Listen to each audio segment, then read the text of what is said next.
ಎಲ್ಲ ನನ್ನ ಸ್ನೇಹಿತರಿಗೂ ಕರಾವಳಿಯ ಧಾರಾಕಾರ ಮಳೆಗೆ ಇನ್ನೊಮ್ಮೆ ಸ್ವಾಗತ.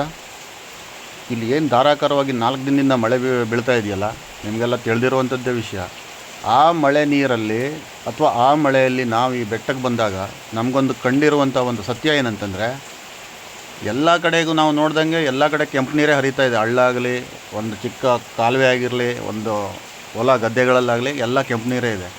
ಈ ಬೆಟ್ಟದಲ್ಲಿ ಮಾತ್ರ ಅಷ್ಟೊಂದು ದೊಡ್ಡದಾಗಿ ಮಳೆ ಬಂದರೂ ಕೂಡ ಇಷ್ಟೊಂದು ಕ್ಲಿಯರಾಗಿ ನೀವು ನೋಡ್ತಾ ಇದ್ದೀರಲ್ಲ, ಎಷ್ಟು ಕ್ಲೀನಾಗಿ ನೀರು ಹರಿತಾ ಇದೆ ಅಂತಂದರೆ ಆರಾಮ್ಸೆ ಹಿಡ್ಕೊಂಡು ಕುಡಿಬೋದು ಯಾರೇ ಒಬ್ಬರಾದರೂ ಕೂಡ. ನಾನು ಕುಡಿದು ಟೆಸ್ಟ್ ಮಾಡಿ ನೋಡಿದೆ ಇವಾಗಷ್ಟೇ. ಬಟ್ ಏನಂತಂದರೆ, ಇದು ಭೂಮಿ ಒಳಗಡೆಯಿಂದ ಬರುವಂಥ ನೀರು. ಏನು ಈ ಮೇಲ್ಗಡೆ ಏನು ಗುಡ್ಡ ಬೆಟ್ಟ ಇದೆಯಲ್ಲ, ಈ ಬೆಟ್ಟದಿಂದ ಹರಿದು ಬರುವಂಥದ್ದು, ಅದು ನೆಲದ ಒಳಗಡೆಯಿಂದ ಬರುತ್ತೆ. ಅದು ಎಲ್ಲಿಂದ ಬರುತ್ತೆ ಅಂದ್ಕೊಂಡು ಮುಂದೆ ನಿಮ್ಗೆ ತೋರಿಸ್ತೀನಿ. ಬಟ್ ಈ ನೀರು ನೋಡಿದ್ರೆ ನನಗೆ ಆಶ್ಚರ್ಯ ಆಗುತ್ತೆ, ಇದು ಹೇಗೆ ಸಾಧ್ಯ ಹೇಳುವಂಥದ್ದು. ಇದು ನೋಡಿ, ಇದು ನೆಲದ ಒಳಗಡೆಯಿಂದ ಬರ್ತಾಯಿದೆ. ಇದೇ ರೀತಿಯಾಗಿ ಮೇಲ್ಗಡೆಯಿಂದನೂ ಒಂದೊಂದು ಕಡೆಯಿಂದ ಒಂದು ಸ್ವಲ್ಪ ಪ್ರಮಾಣದಲ್ಲಿ ಬಂದು ಈ ಥರ ಒಂದೇ ಕಡೆ ಕೂಡಿ ಒಂದು ಕಾಲುವೆ ಥರ ಕೆಳಗಡೆ ಇಳಿದು ಹಾಗೆ ಹೋಗ್ಬಿಟ್ಟು ಚರಂಡಿ ಸೇರ್ತದೆ. ಅದು ಈ ಚರಂಡಿ ಸೇರೋವಂಥ ನೀರೇ ಬಂದುಬಿಟ್ಟು ನಿಮಗೆ ಎಲ್ಲಾದರೂ ಒಂದು ದೊಡ್ಡ ಹಳ್ಳದ ಥರನೋ ಎಲ್ಲ ಒಳ್ಳೆ ಗುಂಡಿ ಥರನೋ ಇದ್ದರೆ ಅಲ್ಲಿ ಹೋಗ್ಬಿಟ್ಟು ಸ್ಟೋರ್ ಆಗ್ತದೆ. ಅಲ್ಲಿಂದ ಓವರ್ಫ್ಲೋ ಆಗಿಬಿಟ್ಟು ಚರಂಡಿಗೆ ಹೋಗಿ ಮತ್ತೆ ಸಮುದ್ರಕ್ಕೆ ಸೇರುವಂಥದ್ದು. ಆದರೆ ನನ್ನ ಕ್ವಶನ್ ಒಂದೇ, ಇಷ್ಟು ಕ್ಲಿಯರಾಗಿ ಹೆಂಗೆ ನೀರು ಬರ್ತಾಯಿದೆ ಅಂದ್ಕೊಂಡು. ಅದೇನು ಫಿಲ್ಟ್ರ್ ಯಾರು ಇಟ್ಟಿಲ್ಲ ಅಲ್ಲಿ. ನಮ್ಮ ಈ ನೇಚರಲ್ಲಿ ಯಾವ್ಯಾವ ರೀತಿ ಫಿಲ್ಟ್ರ್ಗಳಿರ್ಬೋದು ಎಲ್ಲನೂ ಬಂದುಬಿಟ್ಟು ಬೈ ನೇಚರೇ ನಮಗೆ ಕಾಣಲಿಕ್ಕೆ ಸಿಗ್ತಾಯಿದೆ. ಯಾವ ಒಂದು ಬಿಸ್ಲರಿಗೂ ಸಮಾನ ಇಲ್ಲ, ಅಥವಾ ಯಾವೊಂದು ಕಿನ್ಲೆಗೂ ಸಮಾನ ಇಲ್ಲ. ಅದಕ್ಕಿಂತ ಕ್ಲೀನಾಗಿರುವಂಥ ನೀರು ಇದು. ಬಟ್ ಏನು ಯೂಸ್ ಇಲ್ಲ, ಯಾಕಂತಂದರೆ ಎಲ್ಲ ಕಡೆಗೂ ಈ ಬಾವಿಗಳು ತುಂಬಿರೋದ್ರಿಂದ ಯಾರಿಗೂ ಯೂಸ್ ಇಲ್ಲ. ಬಟ್ ಆದರೂ ಕೂಡ ನಮ್ಮ ವೀಕ್ಷಕರಿಗೆ ತೋರಿಸೋಣ ಅಂದ್ಕೊಂಡೆ ನಾನು ಈ ವಿಡಿಯೋ ಮಾಡಿರುವಂಥದ್ದು.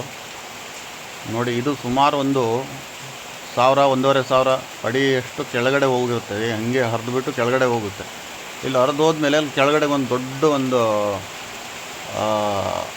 ಗುಂಡಿ ಇದೆ. ಗುಂಡಿ ಅಂತಂದರೆ ಅದು ಮೊದಲಲ್ಲಿ ಏನೋ ಶಿಲೆಕಲ್ಲು ತೆಗೆದಿರುವಂಥದ್ದು ಆಳ ಆಗಿರೋಂಥ ಒಂದು ದೊಡ್ಡ ಗುಂಡಿ ಇದೆ. ಅಲ್ಲಿ ಹೋಗ್ಬಿಟ್ಟು ಸ್ಟೋರ್ ಆಗುತ್ತೆ ಆ ನೀರು. ಇಲ್ಲಿ ನೋಡಿ, ಕಾಣ್ತಾ ಇದ್ದೀರಲ್ಲ, ಇಲ್ಲಿ ಹೋಗಿ ಸ್ಟೋರ್ ಆಗಿರುವಂಥದ್ದು. ಇದು ಎಷ್ಟು ಆಳ ಇದೆ ಅಂದ್ಕೊಂಡು ಯಾರೂ ಇನ್ನೂ ಕಂಡುಹಿಡ್ದವ್ರಿಲ್ಲ, ಅಷ್ಟೊಂದು ಆಳ ಇದೆ ಅದು. ಅಲ್ಲಿ ತುಂಬಿದ ಮೇಲೆ ಅದನ್ನು ಓವರ್ಫ್ಲೋ ಆಗಿಬಿಟ್ಟು ಚರಂಡಿಗೆ ಸೇರ್ತದೆ. ಇದು ನೋಡಿ, ಈ ಮುಖಾಂತರವಾಗಿಬಿಟ್ಟು ಇದೇ ರೀತಿಯಾಗಿ ಚರಂಡಿಗೆ ಸೇರ್ತದೆ. ಅಲ್ಲಿಂದ ಸೀದಾ ಹಳ್ಳಕ್ಕೆ ಹೋಗಿ ಹಳ್ಳದಿಂದ ಸಮುದ್ರ ಸೇರುವಂಥದ್ದು. ಬಟ್ ಇದು ನೋಡಿ, ಇದು ಅಲ್ಲಿಂದ ಓವರ್ಫ್ಲೋ ಆಗಿ ಬಂದಿರುವಂಥ ನೀರು ಇದು. ಅದು ಕೂಡ ಅಷ್ಟೇ ಕ್ಲಿಯರಾಗೇ ಬಂದಿರುತ್ತೆ.